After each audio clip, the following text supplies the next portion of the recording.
Before we start with the review video today, we just want to point out that if you flip to the back of your review, the final page of the review is a page of mixed solutions. And so before you watch this video, to help you, make sure that you use these mixed solutions as you complete the review on your own. That what you want to do is, as you're working on these problems, you want to cross them off as you go. So again, the intention of the video is that you watch these afterwards, but it's good to use this page right here. This is all the answers to all the questions from the review, just mixed up in a different order. So this is a reminder that you can, before you watch the video, see how many of the problems you got right, see how many of the problems you got wrong, and then you can use that information to help you see what you need to study more before the test. All right, so today we're working on the Unit 3A review. Question number 1 says to complete each table and to give 2 reasons why the equation is or is not a linear equation. So we're going to make sure that for each of these, in example 1, we do give 2 reasons. In order to complete the table, it's easiest to take the equation that you're given and to solve it for y. And so that's what I'm going to do in this first step. On the first one, I'll subtract 1 from both sides.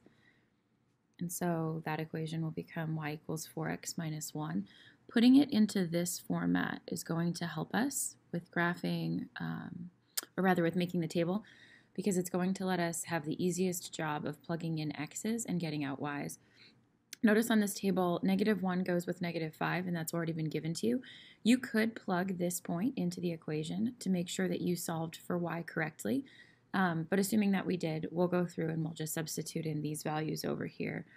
So 4 times 0 minus 1 gives me 0 minus 1, which gives me -1. 4 times 1 minus 1 gives me 4 minus 1, which gives me 3. And then lastly, 4 times 2 minus 1 gives me 8 minus 1, which gives me 7. So plugging these 3 values for x, or these 3 domain values, into the equation yields these 3 numbers. So the next question asks if it's a linear equation. To get from -1 to 0, I add 1. To get from 0 to 1, I add 1. And to get from 1 to 2, I add 1. So for the x's that are in my table, I have a +1 pattern on each. For my y's, to get from -5 up to -1, I add 4. To get from -1 up to +3, I add 4. And then to get from 3 up to 7, I add 4. And so if the change in x is constant and the change in y is constant, by definition, this equation over here is a linear equation. And so that's one of the reasons that we can give for 2 reasons that support my decision. So the first reason I can give is I can say that the change in x is constant and the change in y is constant. And it does have to be both of them, so make sure that you use the word "and" when you write this description down.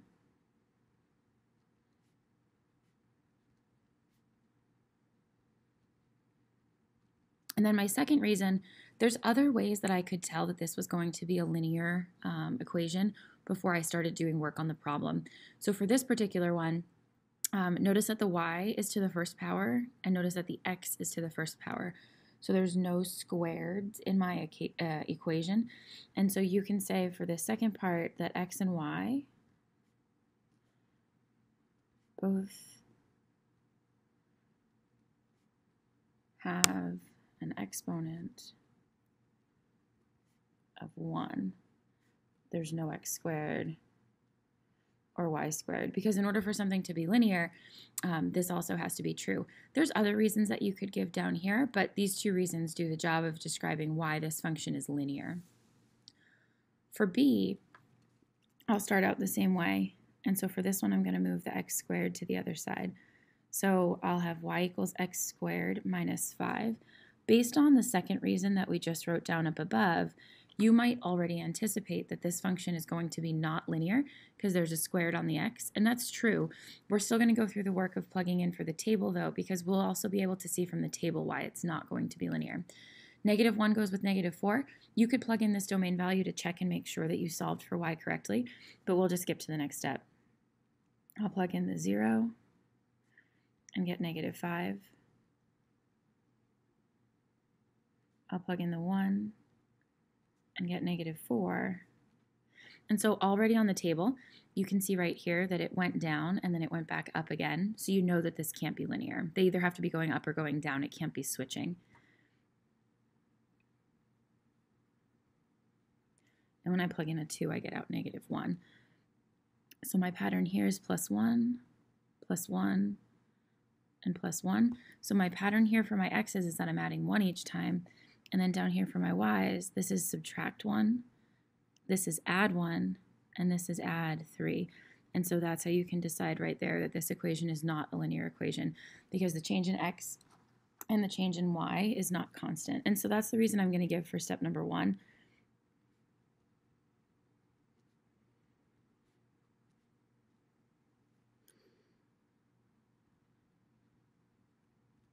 So the change in x and change in y are not both constant, or they're not changing constantly.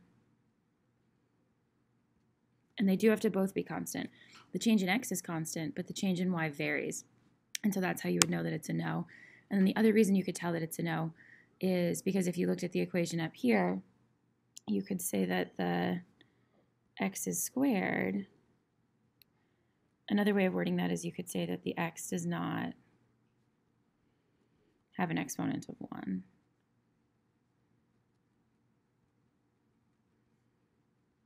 And so if either the x or the y or both of them don't have an exponent of 1, then it means that it's not going to be a linear function. Question number 2 asks you to graph each linear equation. And so when you look at these, notice that A starts with y equals, B starts with y equals, C and D both also start with y equals. And so that means that they're ready to graph. You don't have to do this part that we did over here where we get the y all by itself. So when the y starts out first, these are already all in slope-intercept form. So for my first line, my slope is going to be -4, and my y-intercept is going to be at the point 0, 2. You could write your slope as -4 over 1 if you wanted to, but just keep in mind that those are the same things when your slope is a whole number. For B, my slope is 3, and my y-intercept is going to be the point 0, 0. Notice that there's no plus or minus anything over here. For C, my slope is -2/3, and my y-intercept is going to be at +1. And then for D, my slope is -1. Remember, your slope is your m, or the number in front of your x. And then my y-intercept for this one is going to be 0, +3. So I can tell all of that information just by looking at each equation. And again, for these ones, this is what you're graphing. I can tell all that information just by looking at that because they're already all in slope-intercept form.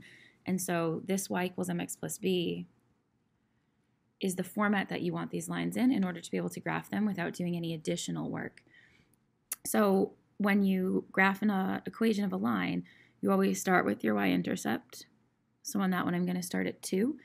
And then I count my slope. And the pattern that we talked about for slope says that the number on top, in this case there's only one number, is how many you go either up or down. So -4 means I'm going to go down 4. So I'm going to count down 1, 2, 3, 4.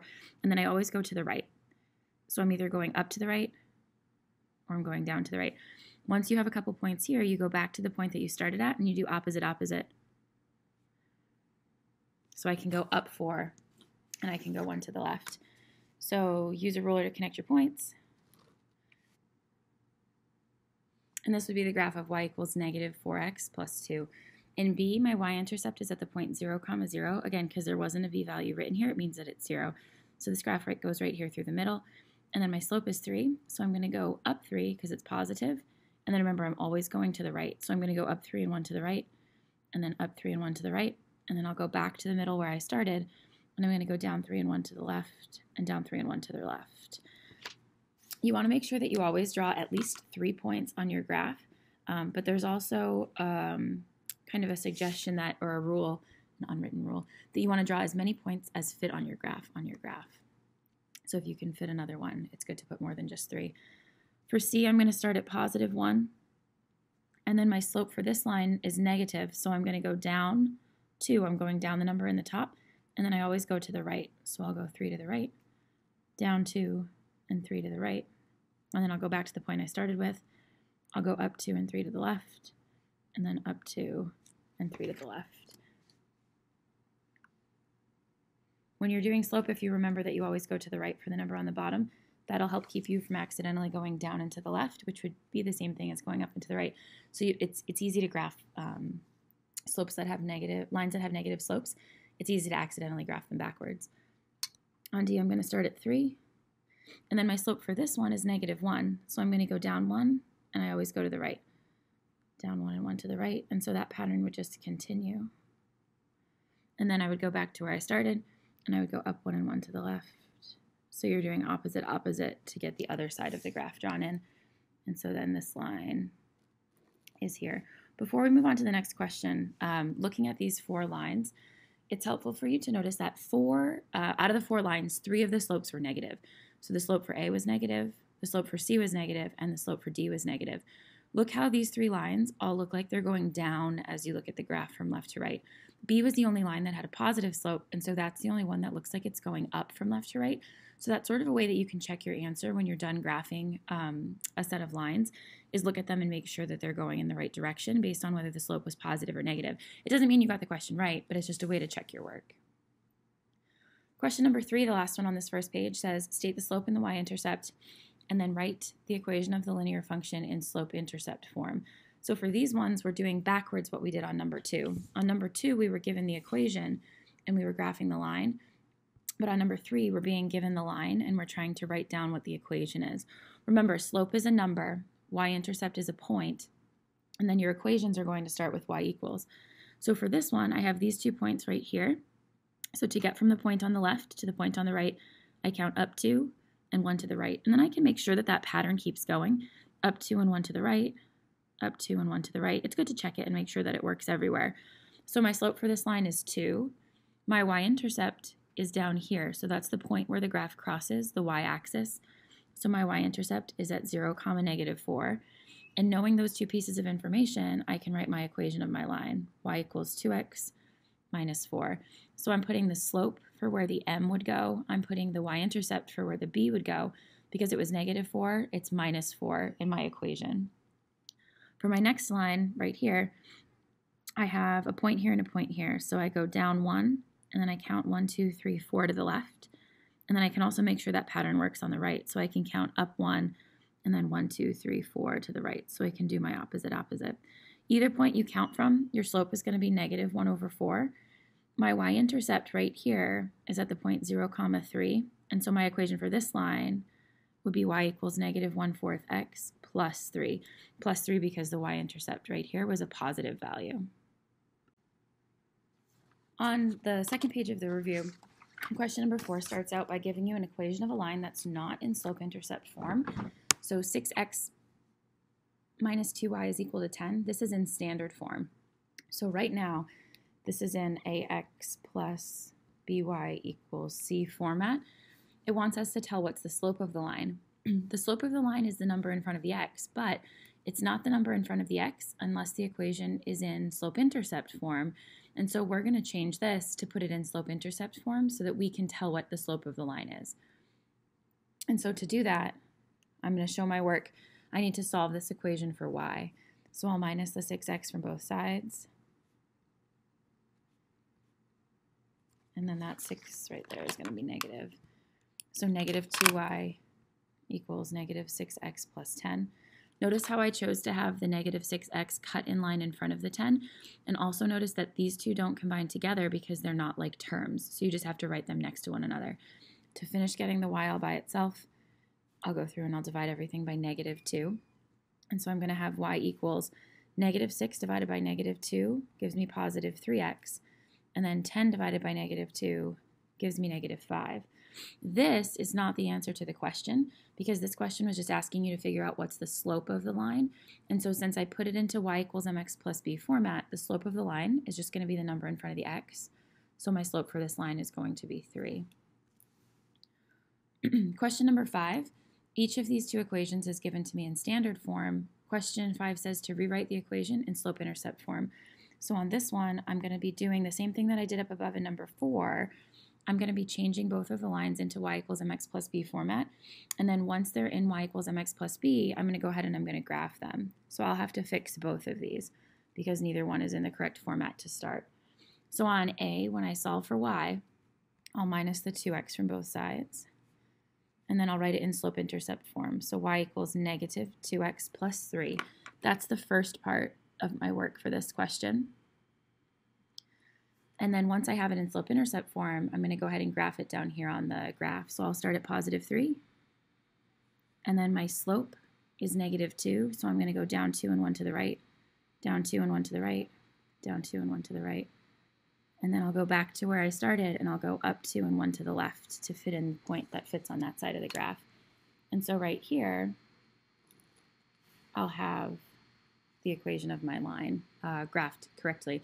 Notice the slope is negative, and notice that the line is going down, so it's good that that matches. For b, to solve for y, I'm going to minus the 5x from both sides. So I'll get negative 2y equals negative 5x plus 6. And then I'll divide everything by negative 2. I'm going to choose to leave my slope written as a fraction. So negative divided by a negative, though, is going to change into a positive. And then positive 6 divided by negative 2 is going to be negative 3. So for this graph, I'll start at negative 3. And then my slope is going to be up 5 and 2 to the right.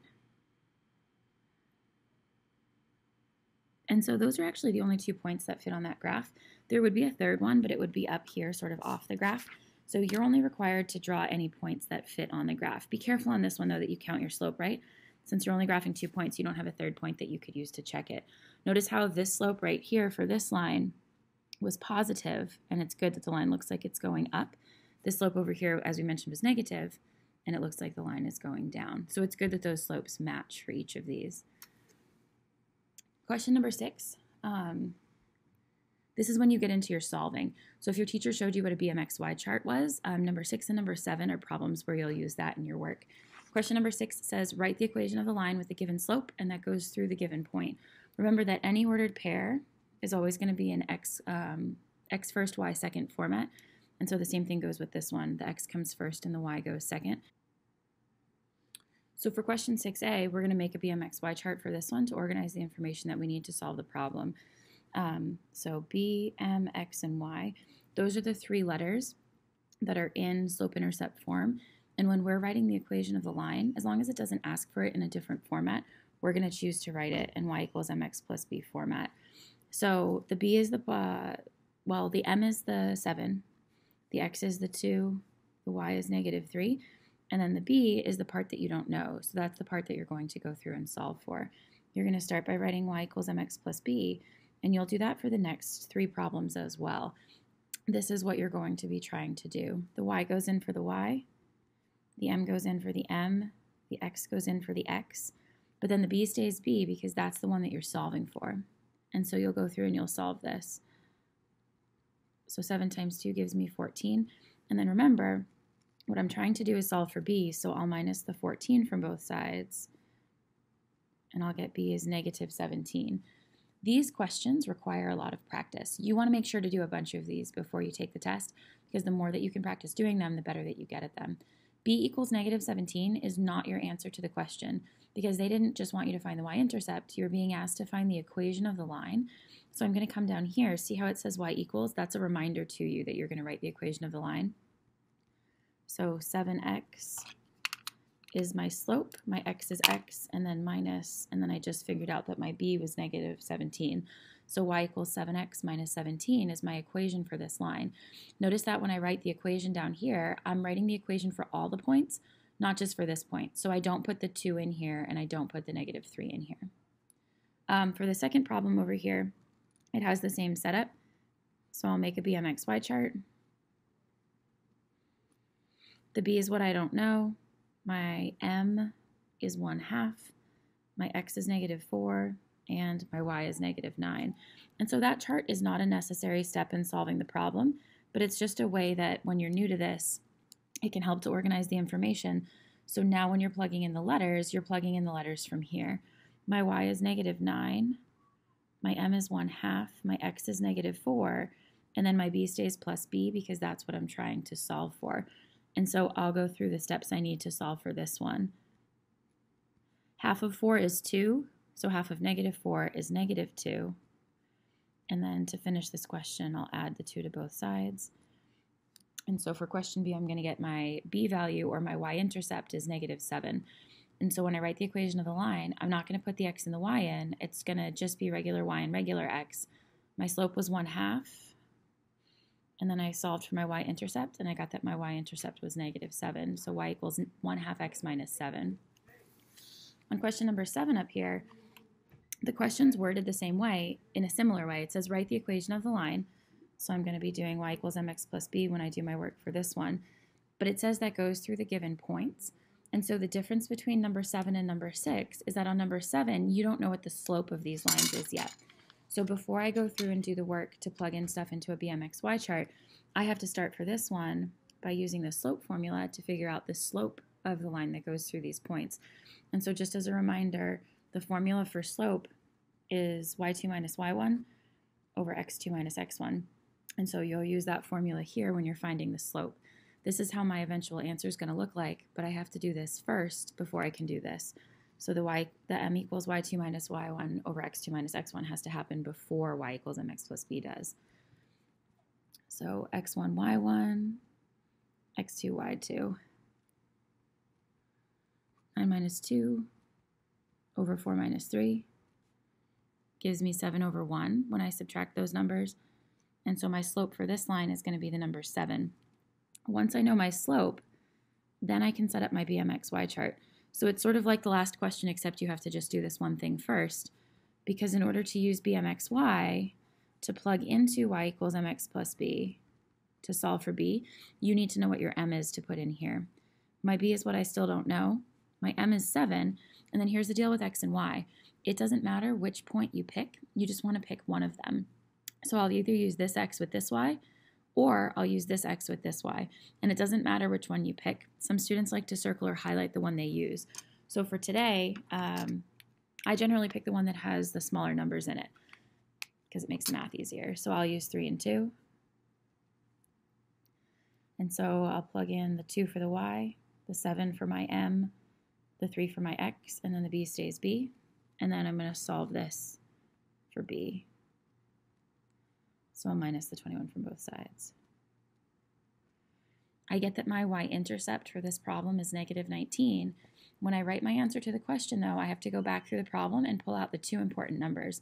So my slope was 7, my y-intercept was -19, and so my equation is going to be 7x minus 19. So you have to put the slope where the slope goes and put the y-intercept where the y-intercept goes. And so this is the equation of the line that would work for those 2 points and for all the other points that are on that line. And so b is the same. So this is x1, y1, and this one's x2, y2. So for my slope, I'm going to have 1 minus -5 over -5 minus 10. Minus minus on the top is going to give me a plus. And then on the bottom, I'll add those two numbers together. Notice that my slope here isn't fully simplified because this one can divide by 3 and this one can divide by 3. And so when I get my final answer to this question, I want to always make sure that I write my slope in simplified form. And so it's going to be negative 6 divided by 3 is 2. And then -15 divided by 3, or sorry, I already put the negative on the top. 15 divided by 3 is 5. It doesn't matter whether your negative looks like it goes on the top, whether it looks like it goes on the bottom, or whether it's sort of just out front and equal to the problem, kind of like this, just equal to the fraction bar. If you have a positive divided by a negative, you just have to remember that your answer will be negative. So my slope for this problem is going to be -2 over 5. I can organize my work into a BMXY chart. So BMXY, the b is still what I don't know. My slope is -2/5. The work will be a little bit trickier because that's a fraction, but we'll just use the rules that we know for fractions to help us figure that out. And then for my x and for my y, it doesn't matter which one I pick. I usually pick the one with smaller numbers, but you can pick either one and you'll get the same answer to the question. So my x is going to be -5, and then my y will be +1. And I'm going to be plugging those into y equals mx plus b carefully because of the fraction. So my y is 1. My m is -2/5, my x is -5, and then my b stays plus b because that's what I'm solving for. When you multiply a fraction, remember there's a couple different ways you can do it. You can do top times top, bottom times bottom, and then simplify, or you can cross cancel before you do the multiplication. So I'll do it both ways. Negative 2 times negative 5 is positive 10, and then positive 10 divided by positive 5 would give me my value of 2. So one more time. So I can do top times top. Negative 2 times negative 5 is positive 10, and then 10 divided by 5 gives me 2. Or I can cross cancel here first. So 5 goes into 5 once. So these both go away, and then negative 2 times negative 1 gives me positive 2. Either way I do it, I get a 2 out when I multiply those two numbers together. And then I'm solving for b, so I would minus it from both sides. So for this one, I get that my b is negative 1. And the equation of my line would be y equals negative 2/5 x minus 1. Question number 8 has you comparing two different lines. And so you want to make sure that you understand before you start this problem that there's two lines that they're talking about. So there's two lines. It looks like there's just one line on the graph, but there's actually two lines on this problem. So it says the graph of the linear function f of x is shown below. So this graph that's drawn on the line is f of x. It says you have another function, g of x, that has a slope of 4 and a y-intercept of negative 3. So this information here that they're talking about is talking about a different question. And so I'll graph g of x on this graph, but I'm going to be graphing it using a different color so that you can see the difference between them. So when I graph g of x, I'll graph it using this pink pen instead. Part A says write the equation of f of x. So to do that, you just have to look at the line that's already drawn because this is my f of x graph. My y-intercept is right here, and so I know what my b is. And then I'm going to look, let's see. There's another point here in the middle that wasn't marked. That's an equal distance. So to write the equation of f of x, I'm going to write it in y equals mx plus b format, but I'm going to look for the points on the line to count my slope. So to get from here to here, I go up 3 and 2 to the right, and then I go up 3 and 2 to the right. And so for f of x, my equation is f of x is equal to, remember f of x is the same thing as y, so that's the same thing as if I wrote y equals, my slope is positive 3 over 2, and then my y-intercept is at positive 3. So this that I wrote in black right here describes the equation of the black line. The next thing that it asks me to do is to write the equation of g of x, and I could write the equation for g of x before I graph it, or I could write it after I graph it. I'm going to go ahead and I'm going to graph it on this graph though, just so you can see. It says that the y-intercept is 3, so it's right here, but it says that it has a slope of 4. So from 3, it would be going up 4 and 1 to the right, but that point would be off the graph, so I'll just do opposite, opposite. 1, 2, 3, 4, and opposite, and opposite. And so that line that I'm drawing right here that I'm going to draw on the graph in a different color, this line right here is my equation for g of x, and so that's the second graph that we drew. Graphing it wasn't a necessary step in the problem, but it's helpful because it might help you write the equation of that line a little bit better. G of x, the slope is 4, and the y-intercept is 3. So when I write that equation of the line, I'm going to write g of x is equal to 4x plus 3. Question C says to compare the rates of change for the two lines. So remember that rate of change is the same thing as if they asked you to compare the slope of the two lines. And so the slope of the two lines, this one's 1.5 and this one's 4. And so we can say that g of x has a larger slope. So g of x is the steeper line of the two. And steeper means that it's going up more quickly than the other one is. D says to compare the y-intercept for f of x and g of x, and we can either do that by looking at the graph right here, or we can do it by looking at the equations of the two lines. And so we can say here that both f of x and g of x have the same y-intercept, because they both go through the point 0, 3. And so the lines are different because they have different slopes, but they share a quality in common, which is that y-intercept right there. Question number 9 says that a performer charges an initial fee of $250, so that's their one-time fee, plus a rate of $20 per hour. So in this question, you're going to use the $250, and you're going to use the 20. But that word per there is probably the most important word in the question because that helps you figure out where your variable is going to go when you write an equation for the line. A says to write a function that shows the total fees for H hours of work. So if it's $20 per hour, that's going to be 20H. It says they charge a one-time rate of $250, and so that's going to be a plus $250. So when I write the equation for the line, I can write f of h equals 20H plus $250.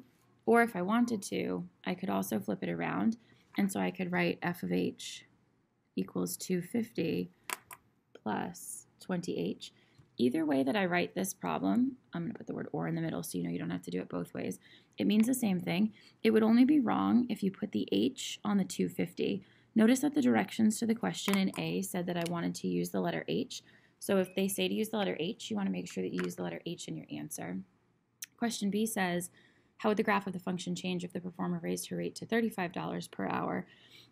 And so the function would change because instead of being $20 per hour,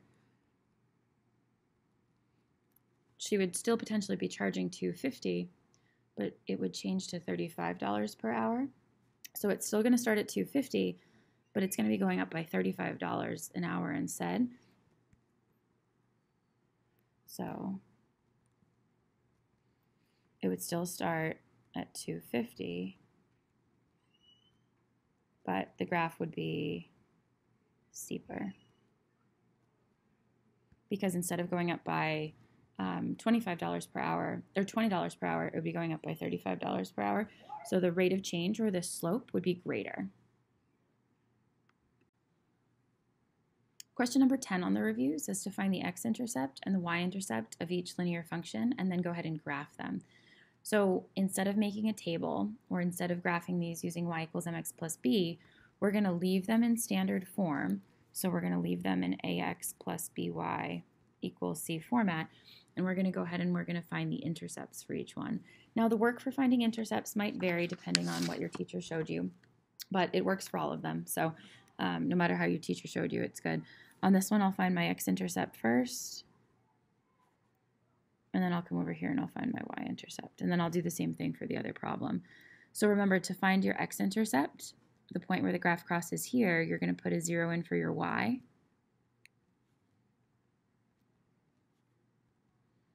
And you'll solve that. And then to find your y-intercept, or the point where the graph crosses this axis, you're going to put a 0 in for your x. And then you'll solve for that. So 3 times 0 goes away, so this one's going to give me 3x equals 9, or x equals 3. So my x-intercept is going to be at the point 3 comma 0. And then for this one, 3 times 0 goes away. And so I'll get y equals negative 3. So my y-intercept is going to be at the point 0 comma negative 3. So here's my x-intercept. There's my y-intercept. And then it does ask me to graph the equation of each of these lines. And so you're not just going to put those 2 points on the graph, you're actually going to graph the line. So this line would go through those 2 points. If I was given the choice on how I wanted to graph it, I could graph these differently by putting them into slope-intercept form and then graphing them, but that's not what this question was asking me to do. It wanted me to solve it by finding intercepts. So make sure that you practice this method before the test as well. And so for B, I'll find my x-intercept, and I'll find my y-intercept.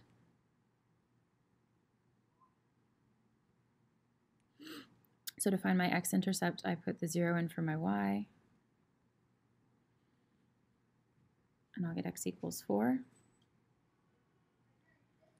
And then to get my y-intercept, the 0 is going to go in for my x instead because I'm solving for my y. And so when I divide that one, I'll get y equals negative 3. So for this one, my x-intercept was over here, and my y-intercept was down here. Notice how I was careful when I wrote my intercepts to put the 0 for here and the 0 for here, and then the 0 for here and the 0 for here. So you want to make sure that you do the same thing when you're finding your intercepts, that you put the zeros in the correct spots. Now both of these lines look really similar because they both had positive x-intercepts and negative y-intercepts. But when you're doing the problem, like the work for this on a different question, depending on which numbers up here are positive and which numbers are negative, the lines could be going the opposite direction as well. So don't think that just because these two are both going up and they're kind of in that position, that means they are always going to. Oftentimes they'll be in different places. Question number 11 says to write the following equations in standard form.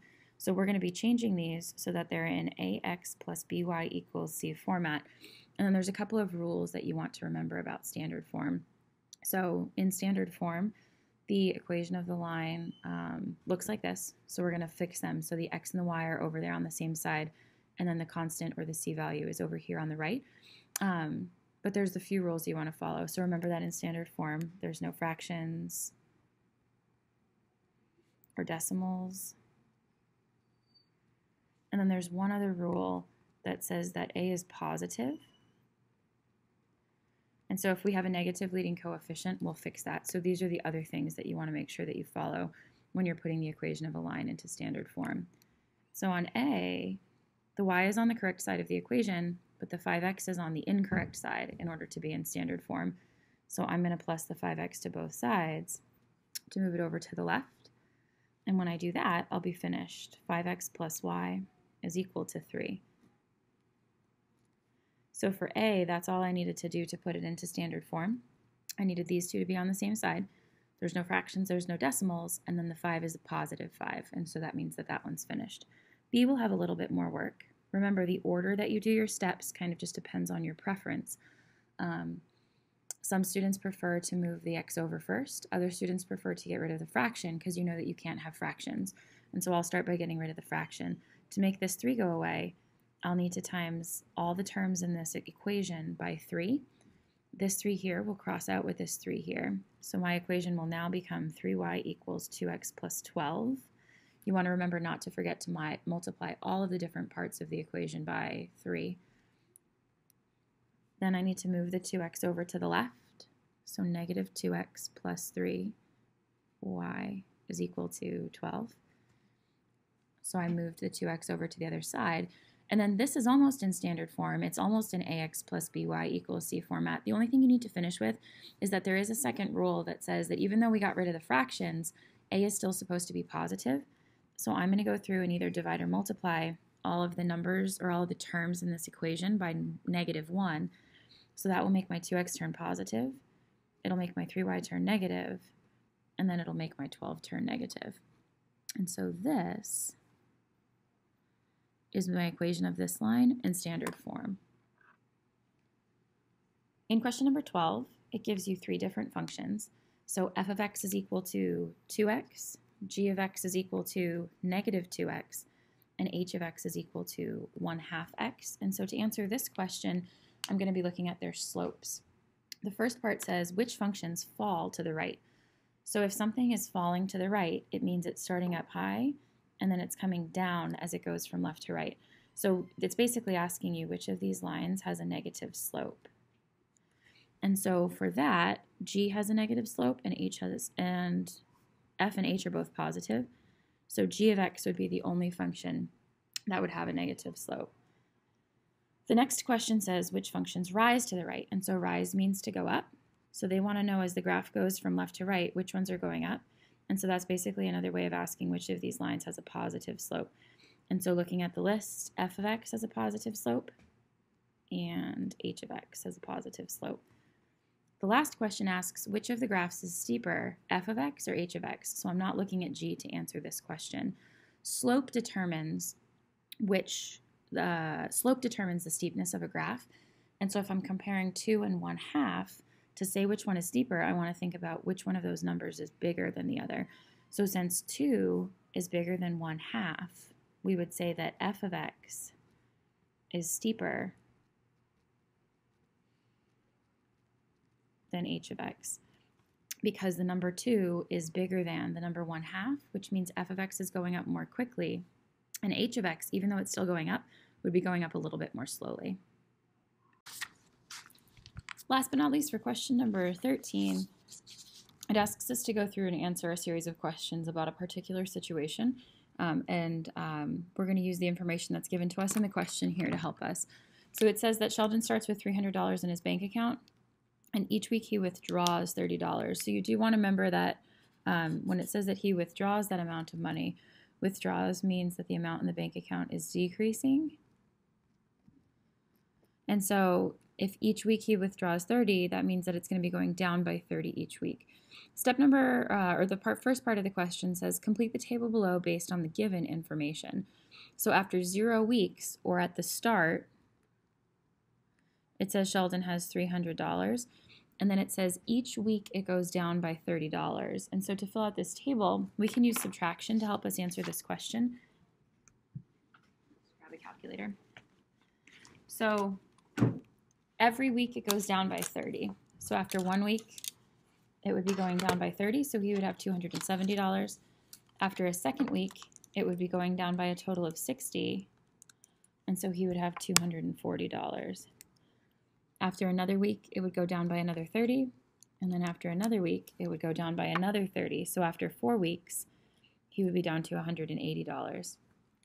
After another week, it would go down 30, and then after another week, it would go down 30. So after 6 weeks, he would be down to $120. So I'm not subtracting 30 every time, but that's because this is going up by 2, so this goes down by 60. So it sort of adjusts. If it's going up for every week that goes by, if it's going down by 30, if it goes down 2 weeks, then this would be going, if it goes 2 weeks, then this would be going down by 60. And then again here. So for 2 weeks, it would go down by 60. And then for 2 more weeks, it would go down by 60. Question B says to write an equation for the line in slope-intercept form. And so that's going to be my y equals. And there's a couple different ways that I can write this and have it be correct. So one way that I can write it is I could put, let's see. So he starts with 300 and it's going down by 30 each week. I'm going to use x for weeks and I'll use y for amount because those are the variables that they told me to use. So I could do negative 30x plus 300. But it is good to also make sure that you know that if you put the 300 first, as long as the 30 was negative, and then we're not going to use w for weeks, we're going to use x because that was what the variable wanted us to use in the question. So this is the same answer as this. As long as the 30 is negative, the 300 is positive, and the x goes with the 30. This is the equation in slope-intercept form that would represent what was going on up there in the problem. Question C says to graph a linear function that represents the amount of money Sheldon has left in his account after a certain number of withdrawals. And it says to label the axes. So remember, when you draw the numbers on the axis, that's called the scale. And so this axis has already been scaled, and this axis over here has already been scaled. But what they haven't been written on is the labels. And so down here, this is going to be the number of weeks that go by, because that's my independent variable or my x variable. And then over here, my y-axis, when I label this one, this is going to be the amount of money that he has in his account, and so that's going to be counted in dollars. So it says he starts with $300, and then it says that every week that goes by, it goes down by 30. So 2 went with 240. 4 went with 180, and then 6 went with 120. And in between these numbers, by the way, there would be other numbers that we could draw on this graph. It says that each week he withdraws $30. You could keep the pattern going to get these last points here and here. So if you wanted to graph those as well, you could. But there's one point in between all of these points, because after 1 week, when he subtracts 30, he would be down to 270. So my slope for this line, I can kind of fill in my negative 30 over 1, negative 30 over 1 slope for all of these things. So for every week that goes by, it goes down 30 over 1, down 30 over 1, down 30 over 1. I'm actually not going to connect the line on this graph because this is a discrete function. It says that he's only withdrawing the money each week.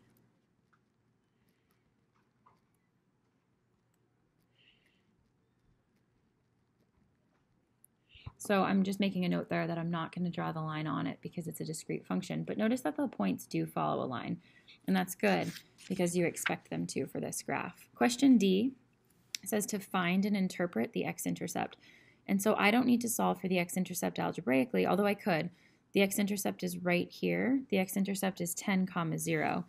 If I wanted to find the x-intercept using algebra, I would put a 0 in for my y, and I could solve this for x, and I would also get 10 as my answer. But from the graph, my x-intercept is 10, 0, so that's finding the x-intercept. And then it wants me to interpret it. So at 10 weeks, he will be out of money. And so that's when he runs out of money. At 10 weeks, he has $0, and so he won't have any money left. Question E says to find and interpret the y-intercept. Let me use some colors on this. So on this one, I found my x-intercept, and I said it was at 10, 0, and so it was this point right over here. It was the point where the line would cross the x-axis. For this one, I'm going to find and interpret my y-intercept, and my y-intercept is up here at 300. And so my y-intercept for this graph is 0, 300. And so that's finding the y-intercept. Interpreting the y-intercept means that he starts with $300 in his account. Because your y-intercept is always the beginning value. It's how much money he had at 0 weeks or before it started. Question F, the final question on the review, says how much is in the account after 5 weeks? And so there's a couple different ways that I could find my answer to that question. One way is I could find at 5 weeks, I would go up from 5, and then I would go over from 5, wherever that point was right there. And so I could use the graph to say that at 5 weeks he would have $150. But I could also, if I didn't want to use the graph to make an estimation, I could also do this by plugging in the number 5 into the equation. So negative 30 times 5 plus 300, negative 150 plus 300. And so I could also get $150 that way. So he would have $150 after 5 weeks.